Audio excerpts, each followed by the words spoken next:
മറ്റൊരു വാർത്ത, തനിക്കെതിരെ ലൈംഗിക ആരോപണം ഉന്നയിച്ചവർക്കെതിരെ പോലീസിൽ പരാതി നൽകി ഇടവേള ബാബു. ജുബിദ, മിനു മുനീർ എന്നിവർക്കെതിരെ ഡിജിപിക്കും അന്വേഷണ കമ്മീഷനുമാണ് പരാതി നൽകിയിട്ടുള്ളത്. ഇമെയിൽ വഴിയാണ് പരാതി അയച്ചിരിക്കുന്നത്. ആരോപണങ്ങളിൽ കൃത്യമായ അന്വേഷണം വേണമെന്നാണ് ആവശ്യം.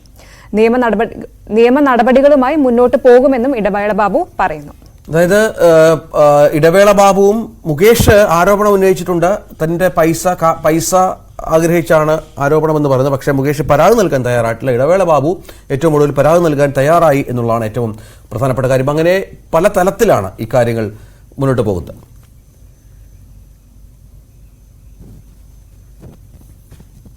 നമുക്കിനി നമ്മുടെ പ്രേക്ഷകരുമായി സംവദിക്കാനുള്ള സമയമാണ്. നേരത്തെ തന്നെ നമ്മൾ ഈ പ്രധാനമായി പറഞ്ഞിരുന്നു, ഈ ഷോയുടെ ഒരു പ്രത്യേകത എന്ന് പറയുന്നത് നിങ്ങളുടെ വിശേഷ അവസരങ്ങൾ, നിങ്ങളുടെ ജീവിതത്തിലെ സന്തോഷ അവസരങ്ങൾ നമുക്ക് ന്യൂസ് 8 പങ്കുവെക്കാം, അല്ലേ?